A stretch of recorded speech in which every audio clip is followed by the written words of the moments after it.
So the goal of this video is not to villainize psychiatric medications. I mean, they have their time and place. They can be extremely useful in the therapeutic process. But with this video, I would like to clarify something that everyone who is taking particular psychiatric medications should know, because this is an important part in terms of monitoring your progress and understanding how your body is reacting to these medications. And so what I want to focus on is on blood glucose. So it is known that various psychiatric medications, namely antidepressants and antipsychotic medications, have some influence in terms of the metabolic functioning. And so what this means is that these medications are associated with weight gain. They're associated with an increased risk for type 2 diabetes.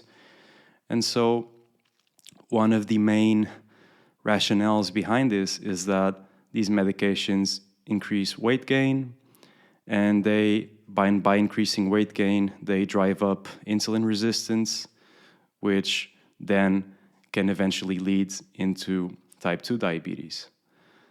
And so one question that we can ask is, well, why is this weight gain happening?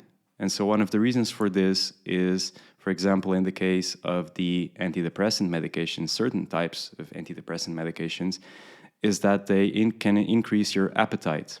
This is the case, for example, for mirtazapine. And so here we can also ask whether that's a sufficient explanation for what is actually going on.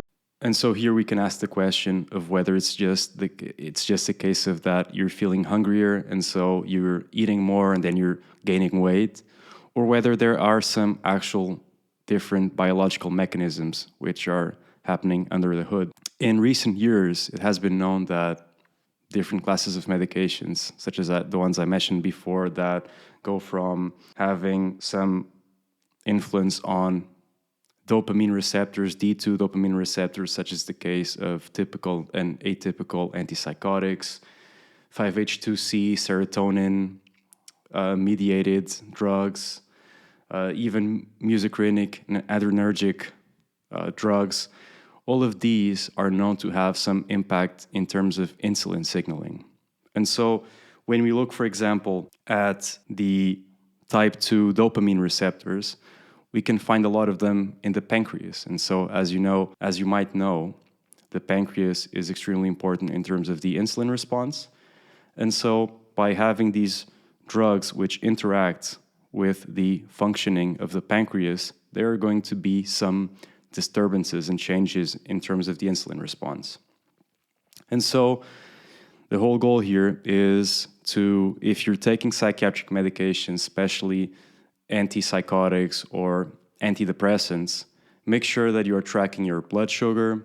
It isn't uncommon to hear people saying that they have developed metabolic syndrome while taking these medications. So just make sure you're regularly checking those levels. And of course, there are a lot of different things and strategies that you can adopt to better regulate your metabolic health while on these medications. So things such as exercise, sleep, diet, they can all be extremely helpful strategies. Maybe since you know that there are going to be changes in the insulin response, maybe you can modify your diet by perhaps consuming less carbs. That could be perhaps an option. And of course, making sure that you're exercising enough and not being sedentary.